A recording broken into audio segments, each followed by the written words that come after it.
Bueno, muy buenas tardes. Bienvenidos a nuestra 11ª sesión del Seminario Permanente de Amenazas y Riesgos Geotécnicos. Para el día de hoy nos está acompañando el geólogo Darwin Clemente Mateus Tarazona, quien nos va a hablar, nos va a charlar sobre la identificación de deslizamientos submarinos en el Caribe colombiano mediante información geofísica. El doctor Darwin Clemente Mateus es geólogo de la Universidad Industrial de Santander, con maestría en Ingeniería Civil de la Universidad Pontificia Católica de Río de Janeiro, en Brasil. Es candidato a doctor en Ciencias de la Tierra de la Universidad EAFIT. El proyecto de investigación doctoral está enfocado en el análisis de los deslizamientos submarinos y las sobrepresiones en el subsuelo del Caribe sur colombiano. Con más de 18 años de experiencia en la industria del petróleo, cuyas principales áreas de especialización son la caracterización de las propiedades mecánicas de los yacimientos y el modelo geomecánico de la estabilidad del pozo para proyectos de exploración y desarrollo de hidrocarburos. Actualmente sus investigaciones están enfocadas en el análisis de estabilidad del talud continental en el Caribe colombiano, la efectividad de la roca sello para almacenamiento geológico de CO2 y las características geomecánicas de formaciones con alto potencial para generación de energía geotérmica de alta entalpía. Bueno, ahí va a haber una primera pregunta. Entonces, yo le doy la palabra. Primero, le agradezco al doctor Darwin, pues toda su gentileza en darnos esta charla. Y le cedo la palabra. Bienvenido, doctor Darwin. Muchas gracias, Carlos. Gracias por invitarme a este espacio. Como usted comentaba, la charla de hoy va a estar enfocada en comentarles un poco sobre lo que hemos podido aprender y hemos encontrado en la investigación sobre deslizamientos submarinos en el Caribe colombiano. Este es un trabajo pues que hemos realizado con el profesor Jorge Prieto de la EAFIT, con el profesor William Murphy de la Universidad de Leeds, con compañeros de trabajo como Julián Naranjo, Daniel Rincón, Carlos Hernández, Gina Rincón, Hernán Madero, Andrea Delgado, Mateo Acuña, Anderson Mora y Eric Villamizar, entre otros. Entonces, pues los quiero, digamos, mencionar y agradecer porque todos han aportado mucho en el desarrollo de esta investigación. Pues también a la Universidad de AFIT, también hemos tenido mucho apoyo, obviamente, de ellos, la Escuela de Ciencia Aplicada, todos los profesores, digamos, de geología, eh, que, que, que nos han ayudado, digamos, a, a entender muchas cosas del subsuelo que hemos ido aprendiendo. Al profesor Jorge, obviamente, por toda su orientación. Muchas gracias. También hemos tenido apoyo, obviamente, de Ecopetrol, la empresa donde trabajo y que me ha dado todo el apoyo para hacer este doctorado, esta investigación. Como ya les comentaba, también la Universidad de AFIT. Entonces, muchas gracias a todos los que han participado en esta investigación. Entonces, les quiero comentar primero un poquito cuál es el contexto de esta investigación y por qué empezamos a tratar de entender un poco más el subsuelo y el fondo marino en el Caribe Sur. Entonces, esta investigación pues nació a partir de unos desarrollos que se han, o unos hallazgos importantes para energía y principalmente para gas que se han dado en el Caribe y que iniciaron pues con la perforación del pozo Cronos, eh, pero que se han, digamos, venido también eh, mejorando con perforación de otros pozos y que a hoy pues se tienen 3 provincias gasíferas identificadas en el Caribe colombiano, pues eso es muy importante para todo el tema energético del país, pero aparte también de las energías o del gas que se ha encontrado en el área, pues el Caribe también tiene un potencial bien importante para energías alternativas renovables, ¿cierto? Entonces, el conocer más pues el subsuelo y en particular de lo que vamos a hablar hoy, que es el fondo marino, pues va a ayudar también a que estos desarrollos pues tengan pues la seguridad requerida, ¿no? Entonces, a medida que se tienen desarrollos y que se tienen operaciones que se conocen como las operaciones offshore o las operaciones costa afuera, pues se tienen también unos desafíos, ¿no? Y esta figura acá del Instituto Noruego, eh, pues resume muy bien esas geoamenazas que se pueden tener costa afuera, desde las que son temas metoceánicos, que pues acá en la empresa lo trabajan otros compañeros, pero también, digamos, profundizando un poco, llegamos a unas geoamenazas que están muy ligadas a lo que es el fondo marino, ¿cierto? Y si seguimos profundizando, pues vamos a encontrar unas geoamenazas o unos retos asociados allá lo que es el subsuelo, ¿cierto? Entonces, hoy vamos a estar hablando básicamente de las geoamenazas que se pueden generar básicamente por deslizamientos en el fondo marino.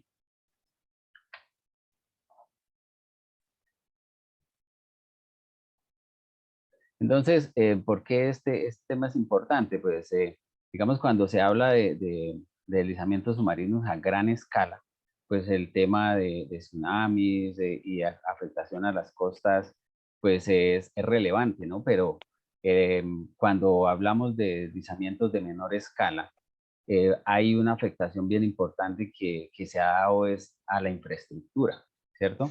Estos deslizamientos generalmente no tienen digamos, una connotación mediática, pero sí le pegan bastante a los costos de los proyectos offshore.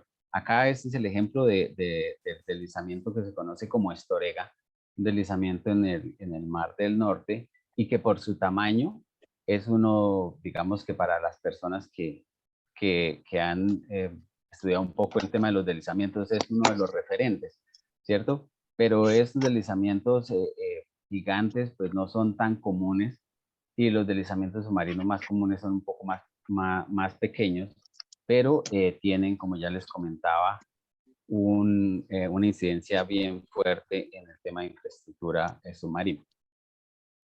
Si miramos acá localmente en el Caribe, en las costas colombianas, pues este estudio de Romero en el 2009 resaltaba un tema que sucedió, digamos, en los años 30 a 50, y es la afectación al cable submarino, que durante alrededor de 25 años tuvo 14 rupturas, ¿cierto? Entonces, en su momento, en los años 30, en los años 50, pues no se entendía muy bien qué era lo que podía haber pasado, pero con adquisición de mejor información batimétrica, pues se pudo, digamos, establecer, ¿cierto? Que esas rupturas al cable submarino podía estar asociados a depósitos de deslizamientos que están frente a los cañones activos, cañones submarinos activos del río Magdalena, y que en épocas de lluvia esos depósitos lo que podían estar haciendo es confinando ese flujo, ¿cierto? Y al confinar el flujo, pues aumenta su velocidad y su energía. Y pues una de las hipótesis que se presentaban con esta nueva información adquirida era que muy posiblemente el daño a ese cable estaba asociado a esos depósitos que digamos, generaban esos aumentos en la energía de los flujos del río Magdalena. Entonces, otras publicaciones también han resaltado los depósitos que se ven, ¿cierto? En la información del subsuelo, depósitos asociados a deslizamientos, ¿cierto? Entonces, por ejemplo, en esta publicación de Leslie Mann, ellos reportaron unos depósitos que son, pues, digamos, del orden de esos depósitos mundiales que son mayores a 1000 kilómetros cúbicos, ¿cierto? Entonces, pues el tener estos depósitos, estos registros de deslizamiento submarino, pues en su momento también nos daban una, como una especie de alerta o un tema que deberíamos tratar de entender un poco más para saber cuáles eran el potencial de tener nuevos deslizamientos, ¿cierto? Entonces, digamos, era como ese contexto inicial en el que arrancamos la investigación. Si vemos acá en esta publicación del Simposio Internacional de Deslizamientos Submarinos, Vista 2016, pues lo que se llamaba la atención también era que en ciertas partes a nivel mundial, dentro de esas el Caribe colombiano, había muy poca publicación relacionada con deslizamientos, ¿cierto? Entonces, con ese vacío del conocimiento, ¿cierto? Y con esos nuevos descubrimientos energéticos en el área, pues nos generó la motivación para empezar a entender un poco más sobre el fondo marino y sobre estos fenómenos. Entonces, solamente y de manera muy resumida para comentarles que los deslizamientos submarinos, similar a los deslizamientos en continente, pues tienen unas características básicas, ¿cierto? Sin entrar en demasiado detalle, pero básicamente tenemos una zona, un escarpe principal, donde se da el desprendimiento de material. Hay un material que, digamos, se mueve, ¿cierto? Es como lo que se conoce como la masa desplazada o el material desplazado, ¿sí? Si vemos un esquema tridimensional, pues ese escarpe tiene unas dimensiones también, ¿cierto? Y pues el deslizamiento como tal tiene un área y se generan, digamos, en unas condiciones dependientes, ¿cierto? Ese tipo de cosas, pues es muy similar a los deslizamientos en continente. Ahora, si nos vamos a ver la clasificación de esos movimientos, pues algo que nos dimos cuenta también es que dependiendo de los criterios para su clasificación, pues hay diferentes maneras de agruparlos, ¿cierto? Entonces eso a veces se vuelve un problema de comunicación, ¿cierto? Porque dependiendo de si yo estoy hablando que el deslizamiento lo estoy clasificando por su cinemática, ¿cierto? Como los más, digamos, clasificaciones clásicas de los deslizamientos en continente, pues yo voy a encontrar unos deslizamientos o rotacionales, traslacionales, en los que el lenguaje es más común a los geotécnicos, ¿cierto? Pero hay otras clasificaciones también que se han desarrollado principalmente para movimientos o deslizamientos en submarinos que hablan de otro tipo de criterios, ¿cierto? Como el confinamiento lateral. Si está confinado o no está confinado lateralmente, ¿cierto? O si vemos la relación de dónde se genera ese deslizamiento con el quiebre del talud continental, que el quiebre del talud continental básicamente es el área donde termina la parte plana de la plataforma continental y empieza el talud hasta llegar a las zonas más profundas del océano, ¿cierto? Entonces, si estamos hablando de si estos deslizamientos se generan en el quiebre o no se generan en el quiebre, entonces hay otro tipo de clasificaciones también eh, de estos deslizamientos. O si vemos, por ejemplo, la deformación del material que se mueve, Entonces hay unos autores que dependiendo de si el material está deformado, ¿cierto? O no está deformado, pues lo llaman de una manera. Y si no entiende de pronto uno bien los diferentes criterios, pues puede ser una pequeña torre de Babel ahí al hablar de estos fenómenos, ¿cierto? Em, entonces, ¿cómo se identifican esos deslizamientos? En, en ambientes submarinos, obviamente, el tema de las mediciones directas es muy limitado, ¿cierto? Entonces, la información geofísica toma una relevancia bastante grande y los deslizamientos submarinos, pues, se pueden identificar con unas características en el fondo marino, ¿cierto?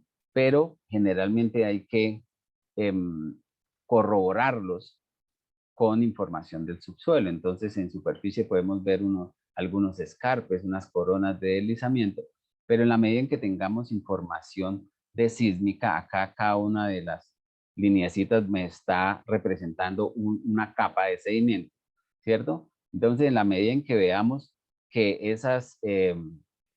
ese material en el subsuelo está deformado, ¿cierto? Que podamos hacer una interpretación de la continuidad del escarpe, pues podemos hacer uso de la información geofísica para hacer interpretaciones de estos deslizamientos. Acá, con este gráfica de la derecha, aunque está más desarrollada para el tema ya de los depósitos que de los deslizamientos, digamos, recientes o más someros, pues quiero llamar la atención es con el hecho de que los deslizamientos o los depósitos de estos deslizamientos tienen unas características que nosotros llamamos como fases sísmicas caóticas, ¿cierto? Entonces ven acá por encima de estos depósitos que se ven líneas continuas, ¿cierto? Y ahí pues puede uno entrar en detalle de mucho más a qué tipo de fases sísmicas son estas, pero cuando el material es movilizado, ¿cierto? Esa continuidad se pierde.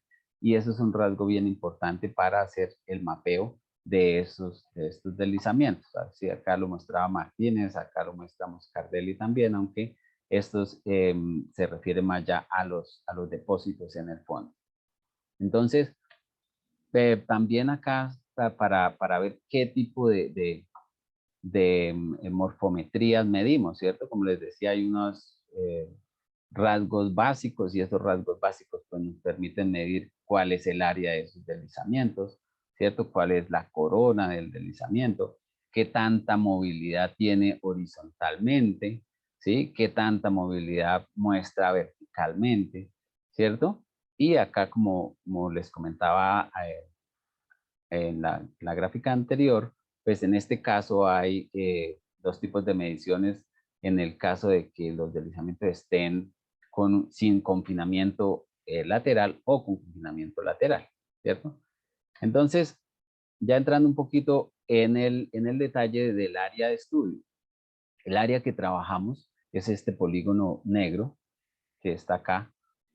Corresponde en el norte desde el Cañón de la Aguja, ¿sí? Que es un rasgo importante acá, digamos, que está cercano a la Sierra Nevada de Santa Marta. Entonces, desde el Cañón de la Aguja estuvimos trabajando información hasta el Golfo de Urabá, ¿cierto? Y este rasgo que se ve acá, que es el cinturón deformado del Caribe Sur, ¿sí? Este rasgo importante, un rasgo tectónico, si lo vemos un poco con una ampliación del área, pues ese cinturón deformado del Caribe Sur es el borde de la placa eh, Caribe que interactúa con toda la placa suramericana. Entonces, en ese contexto que tiene una importancia tectónica relevante, pues fue donde estuvimos trabajando. Entonces, ¿qué información tuvimos disponible? Entonces, acá con los colores está la información batimétrica y los cubos sísmicos a los que tuvimos acceso para hacer el trabajo, y las líneas las líneas negras son las líneas sísmicas 2D que también se revisaron para tener un análisis del subsuelo, como les comentaba. Entonces, a partir de esta información que, como ustedes ven acá, tiene una resolución variable, ¿cierto? Lo que hicimos fue integrar esa información como punto base, ¿cierto? Y esa integración pues tomó en cuenta las diferentes resoluciones que se tenían y con esas resoluciones pues básicamente hicimos como una priorización de las mejores resoluciones, ¿cierto? Y una especie de collage, ¿cierto? Sobre la que se obtuvo un modelo batimétrico regional del área de estudio. Ese modelo batimétrico es este. ¿Sí? Acá está como una comparación entre lo que es la batimetría de JEPCO, que es una batimetría disponible, ¿cierto? Y con la que pues se pudieran hacer ciertos análisis, pero que tiene una resolución limitada. Si vemos la resolución, a ver si me permite acá un segundito. Ya. La resolución final, pues vemos que entre la JEPCO, ¿cierto? Que es la general, y la resolución final obtenida, pues hay muchísima diferencia y eso nos permitió tener un mayor detalle de ese fondo marino sobre, sobre el que miramos eh, básicamente un set de morfometrías que, dentro de los cuales están los deslizamientos. Entonces acá con esto, muy rápidamente, es para mostrarles un pequeño videito, a ver si me puedo ver acá, de ya, digamos, de la riqueza morfológica que tenemos en el fondo marino, ¿cierto? Entonces es un fondo marino que no es para nada plano, ¿cierto?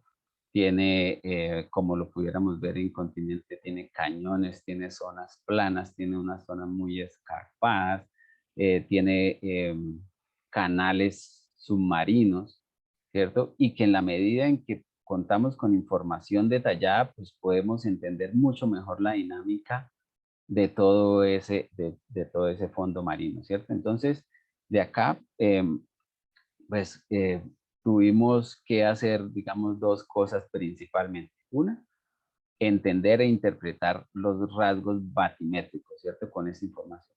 Y lo otro, la interpretación del subsuelo, ¿cierto? Tratar de ver esos rasgos del fondo marino, qué extensión o qué comportamiento tenían en el subsuelo. Esto para poder integrar, digamos, la información y poder tener como una película clara de los principales rasgos geomorfológicos que estaban actuando en el área, ¿cierto? Entonces, acá, por ejemplo, vemos un perfil normal, unos deslizamientos, unas colinas, unas áreas planas, unas cuencas intrasalud, las llamamos, unos flujos de detrito, pero acá, digamos, también se puede ver cómo hay una interacción tectónica bien importante y esto es el resultado de lo que les comentaba hace un par de diapositivas de que el área está en un límite tectónico entre la placa suramericana y la placa del Caribe. Entonces, con esa información, básicamente lo que hicimos fue una caracterización geomorfológica, ¿cierto? Que es la primera aproximación a un mapa geomorfológico en esta área, un mapa regional que nos permite entender cuáles son los principales procesos que ocurren en el fondo marino, ¿cierto? Dentro de esos, pues lo que voy a hablar ahorita es de una de esas geoformas que son los deslizamientos submarinos. Entonces, dentro de esos deslizamientos submarinos empezamos a ver, por ejemplo, lo que son los deslizamientos rotacionales, ¿cierto? Estos deslizamientos que tienen una superficie semicircular, que en el área los vimos muy asociados a fallamiento inverso en unos casos. Ahorita más adelante les muestro exactamente en qué ambiente los encontramos, pero que de los más grandes los vimos muy relacionados con temas tectónicos también. Como les comentaba de estos deslizamientos, pues hicimos una caracterización de su morfometría básica, ¿cierto? Este es un detalle de uno de esos deslizamientos, donde vemos acá en la batimetría, pues el escarpe principal, vemos todo lo que es el contorno de ese deslizamiento, ¿cierto? Y que si hacemos un corte, acá como está la línea blanca, pues vemos esas características principales en el subsuelo, ¿cierto? Todo lo que es la masa desplazada, esta parte que estamos resaltando acá en color dorado. Esta masa desplazada para este caso de deslizamientos tiene bastante deformación, ¿cierto? Y que en superficie estas áreas que son grandes y son grandes bloques, digamos, que se han movido, pues generan unos rasgos en superficie que los conocemos como megaclastos. ¿Sí? Entonces, miren ustedes acá la distribución de ese tipo de deslizamientos. Acá muy asociados al cañón de la aguja, por acá muy asociados también a esta área que es el cinturón deformado del sinus sur, ¿sí? Entonces, y acá en, las, en los rasgos asociados al abanico del río Magdalena, también encontramos una cantidad importante de estos deslizamientos. Si vemos ese deslizamiento que les comentaba acá un poquito más en detalle, pues podemos ver que es un deslizamiento que tiene una relación fuerte con unos rasgos tectónicos. Ahora les muestro un poquito más de detalle, ¿cierto? Pero acá básicamente los que les quería mostrar era como los rasgos que se midieron, un poquito de detalle más en las características que se ven en el fondo marino, ¿cierto? Lo ideal es que en los deslizamientos pues se les mida tanto el desplazamiento vertical como el desplazamiento vertical de la masa desplazada, y esto pues se puede hacer en la medida en que que se tenga buena información, ¿cierto? Los datos más generales pues corresponden a todo lo que es el deslizamiento, y en la medida en que se tengan datos de buena resolución, pues podemos ver otros rasgos como ya los asociados a la masa desplazada, los espesores, ¿cierto? Y esto cómo se hace básicamente interpretando los reflectores que nos dan la información sísmica, ¿cierto? Ustedes ven acá los reflectores tienen unas características, ¿cierto? Y cuando llegan acá en esta parte, pues se ven otras características diferentes, ¿cierto? Entonces acá vemos cómo están capitas de sedimento, por encima de eso un poco más deformado el material. Entonces con ese tipo de rasgos pues se puede hacer el mapeo de estos deslizamientos. Acá para el caso de este deslizamiento, una longitud de 12.7 kilómetros, un volumen de 8.5 kilómetros cúbicos y un área total del deslizamiento de 52 kilómetros cuadrados. Ustedes ven acá, este deslizamiento, como les comentaba ahorita, está muy asociado a un tema estructural, ¿sí? Y ahora les voy a mostrar un poquito más de detalle de ese mismo deslizamiento, como haciendo un recorrido en la información sísmica desde las partes que no están afectadas por el deslizamiento, pues podemos ver, ¿cierto? ¿Cuál fue el material que se movió? ¿Por qué? Porque pues lateralmente esos materiales tienen muy buena continuidad, Ustedes ven acá, por ejemplo, en esta parte, vemos este material de acá, ¿cierto? Es el que, si lo vemos en otra posición, pues podemos ver que es el material que falla, ¿cierto? Y otra cosa, ustedes si ven acá, hay como unas estructuras, acá hay una falla, acá hay otra falla, y viendo ese movimiento lateral pareciera pues que estamos viendo como una película, ¿cierto? O sea, ¿dónde empieza el deslizamiento? ¿Cierto? Acá estamos, digamos, con las dos estructuras. Acá no hay deslizamiento, ¿sí? Pero si nos movemos lateralmente podemos ver cómo esas fallas tienen cierto movimiento y el deslizamiento se genera, ¿cierto? Entonces este es un deslizamiento que está muy asociado a ese movimiento de esas fallas que pues producen en el fondo marino estructuras tipo colinas, ¿cierto? Son estructuras tectónicas bien importantes y características del fondo marino. Entonces, hay unos deslizamientos que no son tan grandes, son deslizamientos de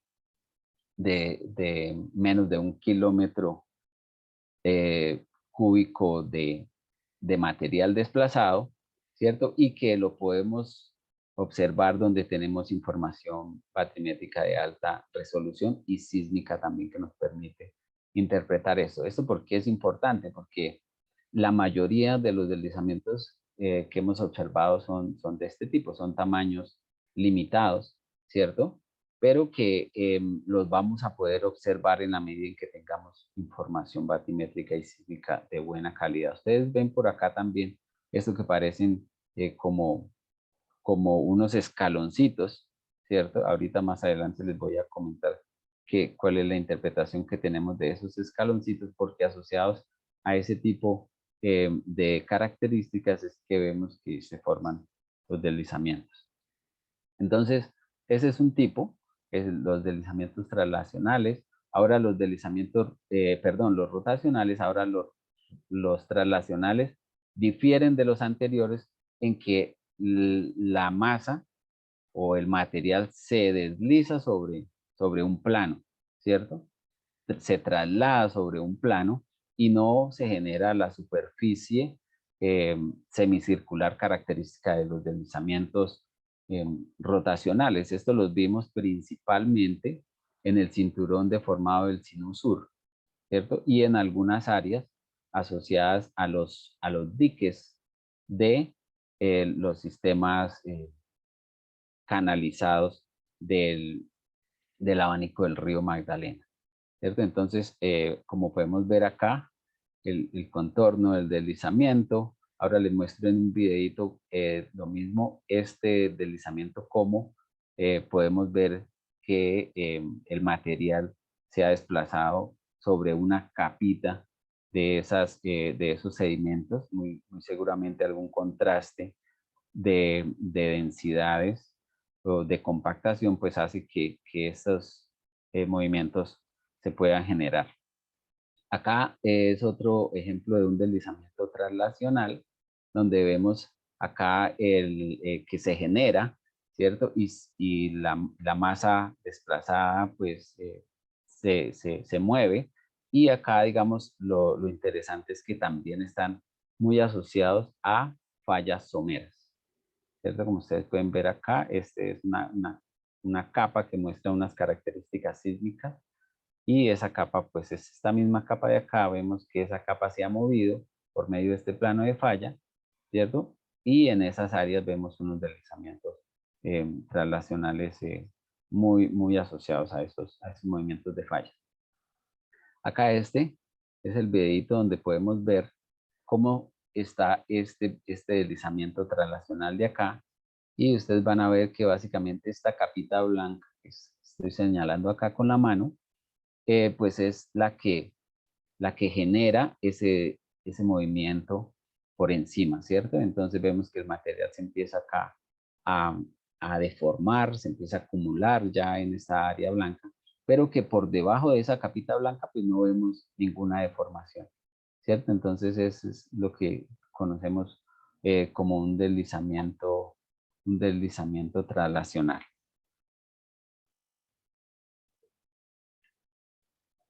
Este otro tipo de deslizamientos es básicamente la unión de varios deslizamientos, ya sea una unión lateral o una unión vertical, ¿cierto? Son deslizamientos complejos, son áreas de deslizamientos. También los vimos muy asociados a las estructuras del cinturón deformado del Caribe Sur, en las áreas de los canales del sistema del abanico del río Magdalena, ¿cierto? Entonces, ¿por qué? Porque ya es como la evolución de que varios deslizamientos individuales se van uniendo, ¿cierto? Entonces, cuando se van uniendo, pues generan deslizamientos o áreas de deslizamientos complejos, ¿cierto? Que si uno los ve en el subsuelo, pues dan la impresión, digamos, de que un movimiento eh, un solo movimiento pudiera estar involucrando esos, esos volúmenes, ¿no? Pero que si se mira con cuidado y si la información está disponible, porque es lo principal, ¿cierto? Se puede tratar de individualizar que en un área de esas, pues lo que hay son varios movimientos individuales superpuestos. Entonces, esta es otra área de deslizamientos complejos, donde podemos ver acá, digamos que si se ve en batimetría, pudiéramos analizar un solo deslizamiento. Si lo miramos en el sentido del movimiento, con seguridad vamos a analizar un solo deslizamiento, ¿cierto? Pero que si lo miramos en el perpendicular, para este caso, perpendicular al movimiento, pues podemos ver varias superficies de deslizamiento que lo que confirman es que es un área que ha tenido superposición en este caso, tanto horizontal como vertical, de varios eventos individuales, ¿cierto? Al final, ¿qué es lo que vemos como depósito? Un gran área de material movilizado.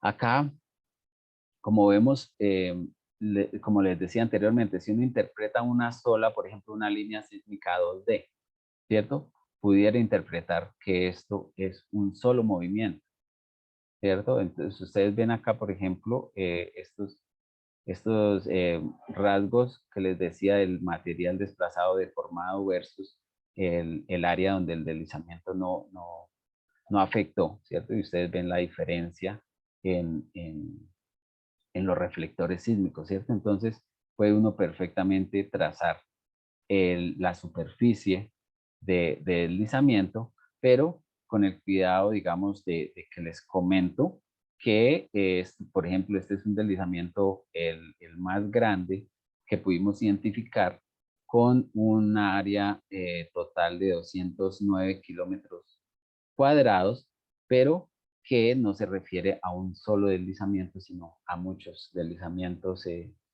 superpuestos lateralmente.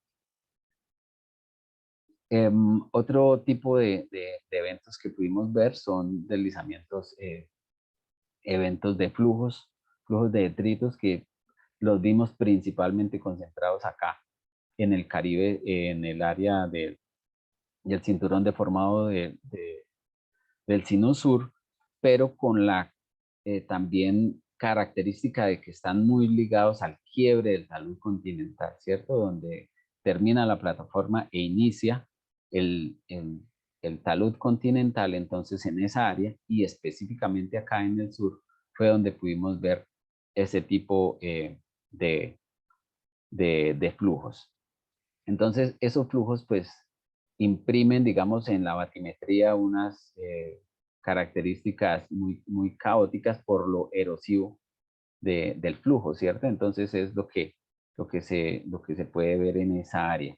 No los vimos en otras zonas, a pesar de que por acá tenemos muy buena resolución, donde vimos esas áreas con esa erosión fuerte, es acá en la parte más sur, ¿cierto? De pronto, no sé si en esta zona del abanico del río Magdalena se pudieran ver otros deslizamientos de este tipo, porque la resolución en esta zona de pronto no es tan buena, pero algo que sí nos causó, digamos, una curiosidad fue el hecho de que están muy concentrados acá, en esta zona del sur.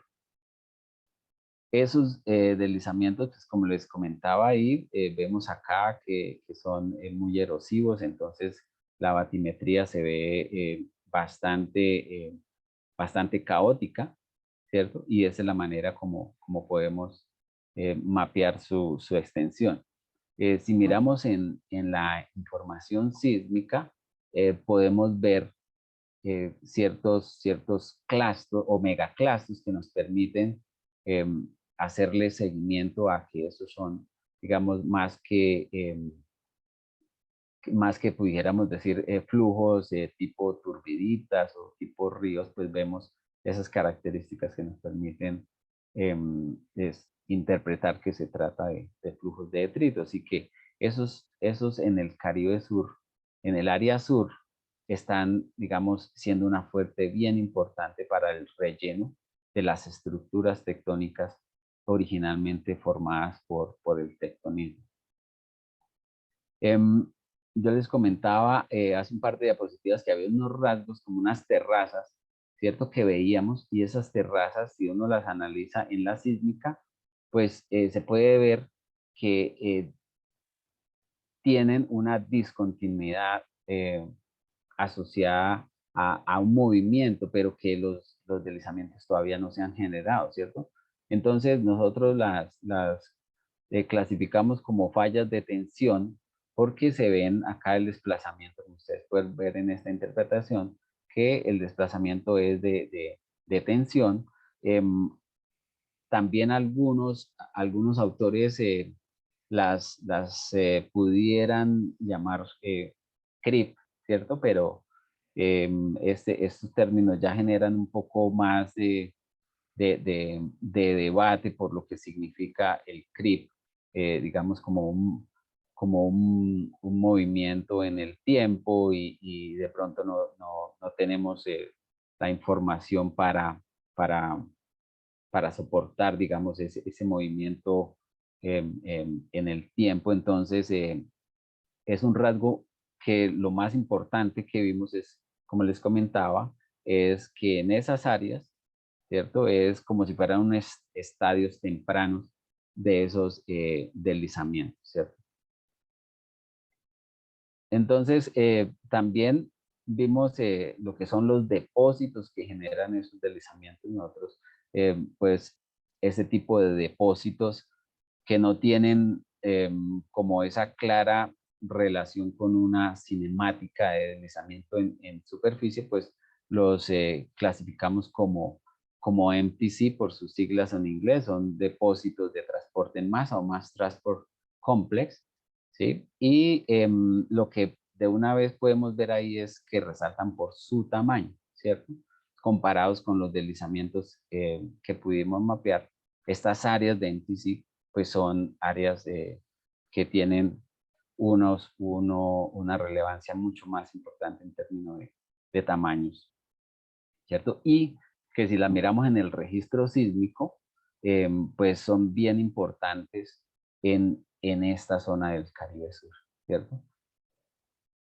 Entonces aquí está un ejemplo donde podemos ver cómo esos intervalos o esas capas que corresponden a esos MTCs, a esos depósitos de transporte en masa, pues cómo se superponen, ¿cierto? Y entonces también vemos que se intercalan con zonas que en la sísmica las vemos como depósitos de menor energía, ¿cierto? Entonces, la interpretación que le damos a eso es que son una amalgamación, digamos, de eventos, de deslizamientos que se alternan con periodos en el cual la actividad de deslizamientos es mucho más baja y que resultado de eso pues se generan estas capitas de baja energía, ¿cierto?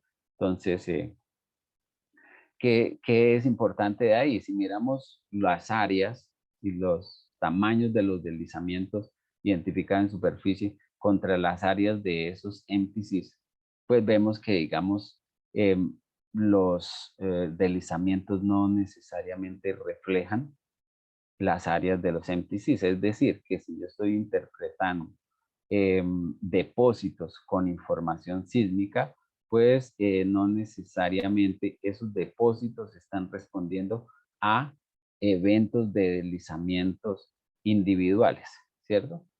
Incluso cuando vemos con los depósitos de deslizamientos complejos como estos azules que vemos acá, que son los más grandes que vimos, pues las áreas de MPC, digamos, tienen órdenes superiores a estos deslizamientos, incluso las áreas complejas, ¿cierto? Entonces, de acá una primera observación es que si vamos, por ejemplo, a hacer simulaciones o vamos a hacer interpretación de posibles nuevos deslizamientos, pues los registros en la sísmica, en el subsuelo, no están reflejando las observaciones en superficie. Entonces es mucho mejor tener una aproximación con los depósitos observables en superficie que con los eventos mapeados en superficie que con los depósitos que se pudieran interpretar en la sísmica como producto de esos deslizamientos, ¿cierto? Básicamente, ¿por qué? Porque durante un periodo de generación de deslizamientos, estos depósitos que generan los deslizamientos después se van a ver reflejados como esos MPCs. Entonces, ¿dónde vimos, ya digamos como resumiendo esos deslizamientos? Entonces, los vimos muy asociados a cañones, como por ejemplo como el cañón de la aguja, ¿cierto? Con una dinámica principalmente rotacional en las paredes, digamos, de más de 15 grados del cañón de la aguja. Esos depósitos, esos deslizamientos individuales también se unen, ¿cierto? Van migrando a áreas de deslizamientos complejos, ¿sí? Y ¿qué es lo que están haciéndole al cañón? Pues básicamente ampliando, ¿cierto? Las paredes de ese cañón. Esta es esta línea sísmica acá, ubicada sobre ese deslizamiento y vemos cómo, pues, lo que les comentaba de las capas que están afectadas por los deslizamientos, pues pueden ser relativamente fácil de marcar con un entrenamiento, digamos, básico para reconocerlas, ¿cierto? Estos deslizamientos en cañones los vimos tanto en el cañón de la aguja como en otro tipo de cañones que no tienen conexión con el continente, como unos que están más al sur, ¿cierto? Y la dinámica es muy parecida, principalmente con dinámica rotacional, con movimientos que eh, en general son menores a 4 kilómetros, ¿cierto? Y que pueden ir migrando a áreas de deslizamientos complejos que se van emplazando en las paredes y que lo que van haciendo es ensanchando esas paredes de los cañones. Los deslizamientos en estructuras tectónicas, como les decía, son de los que tienen mayor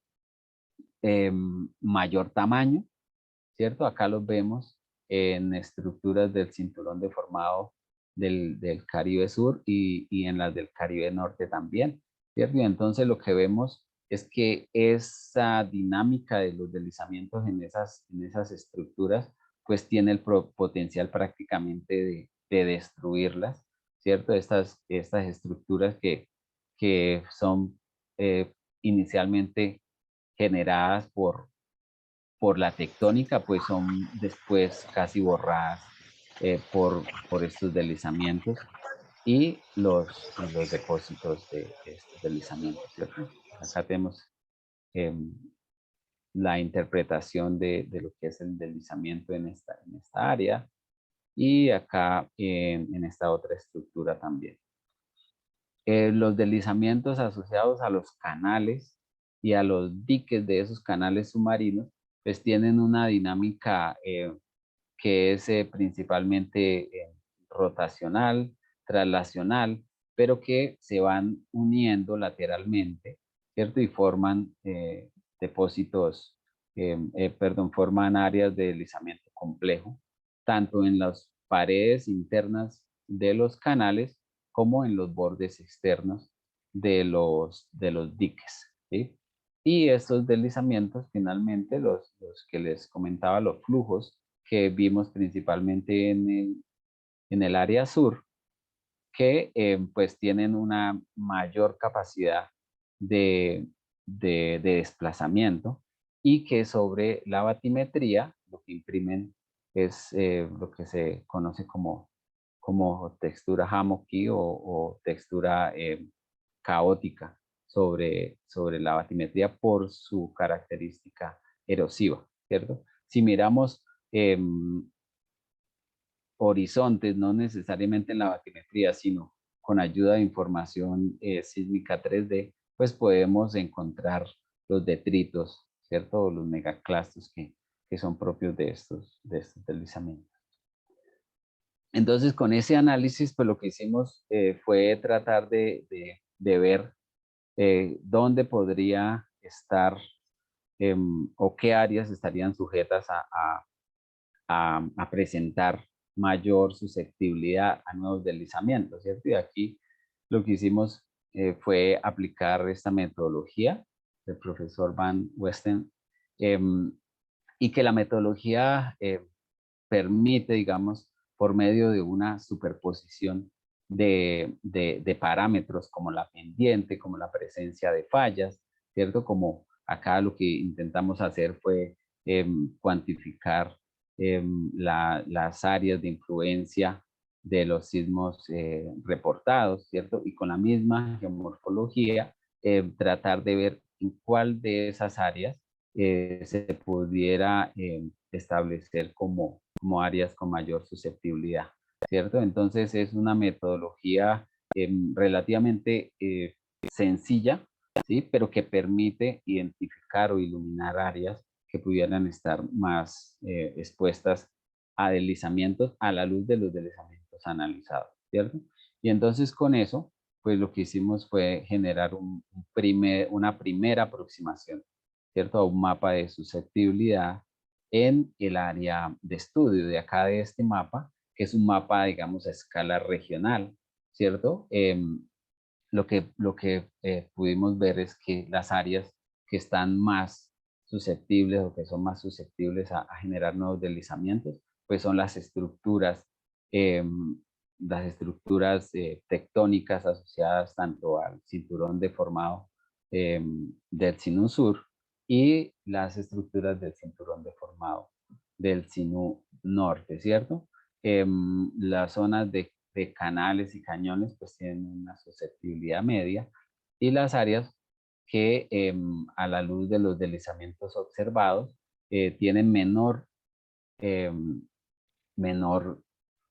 susceptibilidad a presentar nuevos deslizamientos, que son las áreas planas del fondo de cuenca.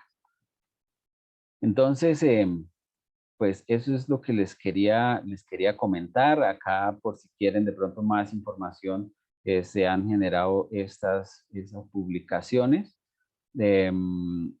relacionadas con esa investigación. El libro de la geomorfología del fondo marino es un libro de descarga gratuita que lo pueden encontrar acá en este vínculo. Y cualquier información o cualquier duda, pues con mucho gusto me pueden escribir a mi correo. Entonces, muchas gracias por su atención.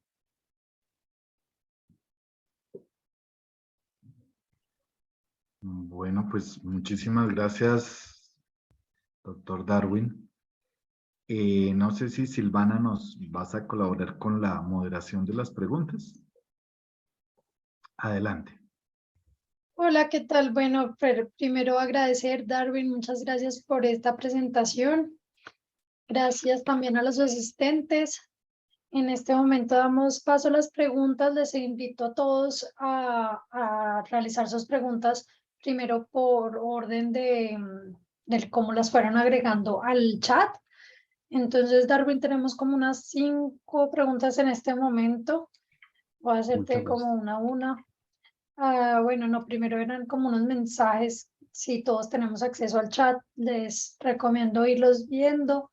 Invitaciones de Carlos Cantillo y de Mario Camilo Torres a los eventos de la Sociedad Colombiana de Geotecnia. En especial el canal de YouTube donde están disponibles todas las charlas y la invitación que se encuentra abierta en este momento para participar del Congreso Colombiano de Geotecnia y el primer seminario suramericano de geotecnia que se realizarán del 14 al 18 de noviembre en Cartagena de Indias.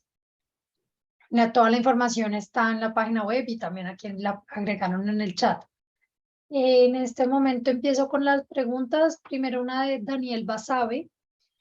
Daniel pregunta, ¿cuál es la hipótesis de la razón por la cual se han formado esas extensiones tan grandes?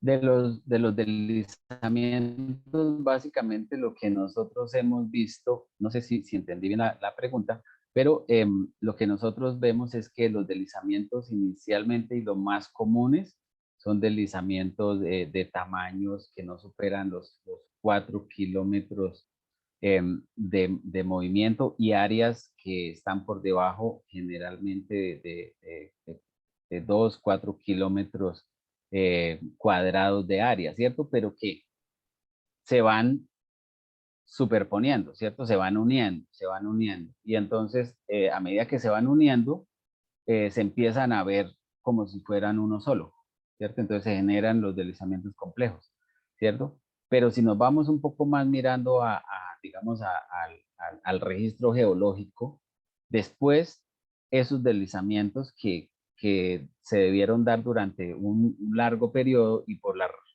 sucesión de varios eventos, después los podemos ver como un solo depósito, ¿cierto?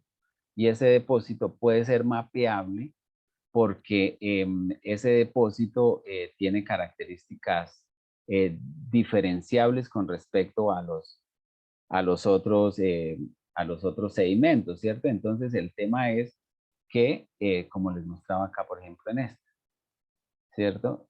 No sé si estoy compartiendo todavía. Sí, sí, ¿Sí? estás Entonces, compartiendo. el tema es que estos depósitos, cuando los vemos así, ¿cierto? Aunque tienen una superficie basal común, ¿cierto? Pareciera que, pues no pareciera, están limitados por unos intervalos o unas capas de menor energía que tienen características sísmicas diferentes. Entonces, el tema es que cuando uno lo ve en un perfil sísmico pudiera interpretar que esto es un solo movimiento, ¿cierto? Y si hacemos una extrapolación de ese movimiento con varias líneas sísmicas, de pronto podemos tener unas aproximaciones a los volúmenes, ¿sí?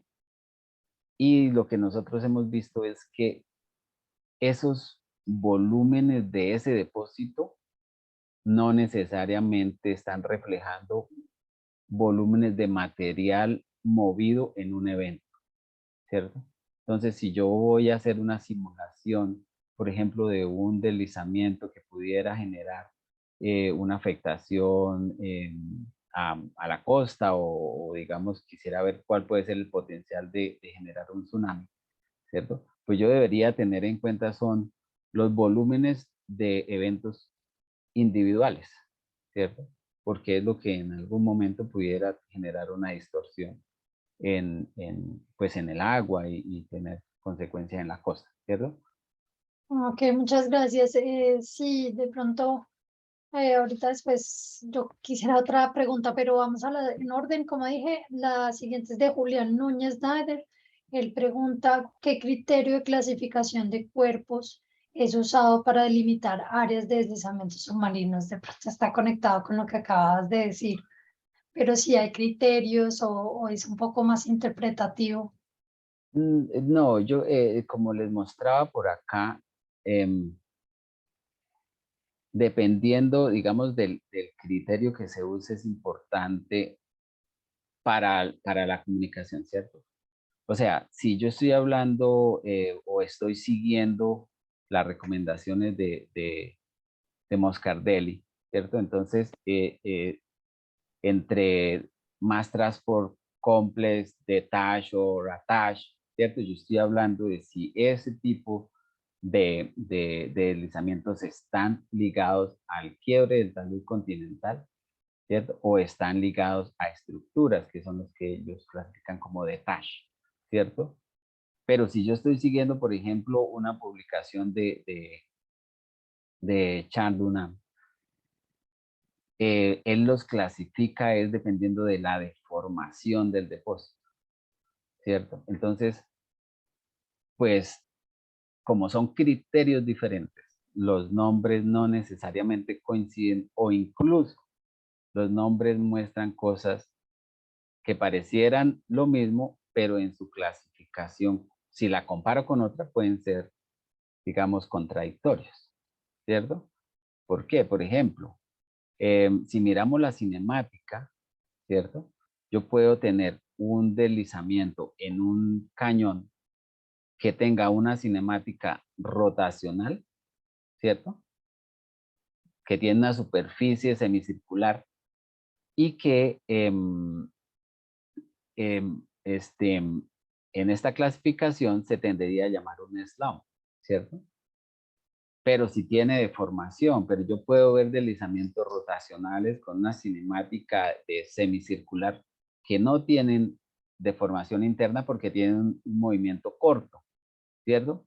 Entonces, no los podría llamar slump porque estos slump tienen deformación, entonces me tocaría llamarlos slide en esta clasificación, ¿cierto? Pero resulta que esta clasificación a veces también la usan para referirse a los traslacionales. Entonces es una mezcla de nombres que es importante entenderlos y sea la clasificación que sea, porque pues cada autor obviamente tiene todo un soporte para hacerla, pero el cuidado, digamos, es de saber, yo lo estoy llamando slump, es porque estoy hablando de la clasificación que tiene en cuenta la deformación, ¿sí? O si yo estoy hablando, digamos, de la cinemática, pues, digamos, las clasificaciones clásicas, pues, responden muy bien a lo que es esa dinámica, ¿sí? Ok, muchas gracias. Bueno, también ya se agregaron otras dos preguntas. Daniel Besabe, quien hacía la pregunta inicial, dice, ¿cuál sería la edad de los deslizamientos de los MTCs más grandes? ¿Se correlaciona con algún evento tectónico importante? Realmente sí, yo con la primera pregunta tenía la idea de qué Ahora Armando detonan se estos dedica a estudiar movimientos. deslizamientos submarinos. Claro. Ay, que abrieron un micrófono, no veo de quién. Pero, cuál es el principal detonante? ¿Cómo lo podríamos estimar? Pues nosotros en lo que vimos acá, digamos, estos deslizamientos tienen una relación muy fuerte con la tectónica, ¿sí? Con las estructuras tectónicas. Por eso, digamos, se concentran principalmente en el cinturón deformado del Sinú Sur, en las estructuras del cinturón deformado del Sinú Norte, ¿cierto? Pero incluso si uno ve en las áreas, a ver si de pronto encuentro por acá rapidito el mapa. Si uno ve, por ejemplo, en el Sinú Norte, ¿cierto? Hay una buena parte que lo que tiene son unos depósitos más, digamos, depósitos semipelágicos de talud continental, ¿cierto? Y esos depósitos no están tan afectados por deslizamientos, ¿cierto? Entonces los deslizamientos están más asociados a esas altas pendientes que generan las estructuras tectónicas, ¿sí? Ahora, el tema de la edad, yo entendí algo, digamos, de la edad. La verdad, la edad no la hemos podido caracterizar porque se necesitarían principalmente piston core sobre esos deslizamientos, ¿cierto? Que pudiéramos hacer un análisis bioestratigráfico, con algunas otras técnicas para hablar de edades.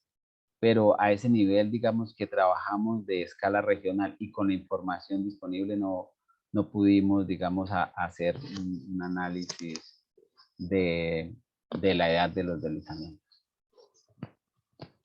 Muchas gracias, Darwin, pues, por tus respuestas.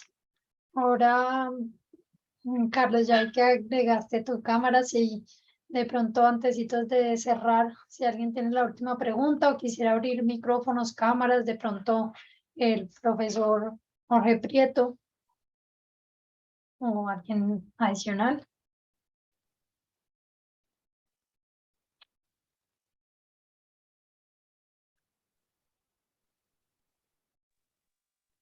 Silvana, no, por mi parte solamente agradecer la presencia de todos y la preparación de los detalles a Darwin, solamente mil gracias. Muchas Gracias. Carlos, te cedo la palabra. Listo, muchas gracias. Entonces, Darwin, muchísimas gracias. Muy interesante el tema. Creo que amerita una nueva invitación para más adelante.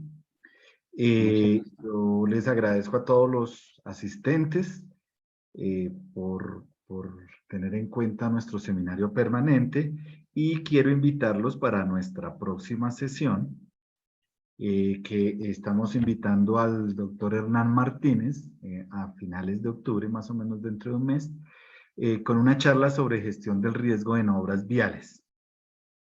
Y finalmente nuestra última charla de este año, precisamente será con la doctora Silvana Montoya, en una charla en noviembre, a finales de noviembre, que trata sobre la evaluación de deslizamientos acoplando lluvias y sismos. Entonces, pues no queda más, sino desearles una buena noche y les agradezco a todos, especialmente al doctor Darwin. Que tengan una buena noche. Muchas gracias a ustedes por la invitación. Muchas gracias, hasta luego. Chao, chao. Gracias, chao. Gracias. Gracias, hasta luego. Hasta luego, feliz tarde.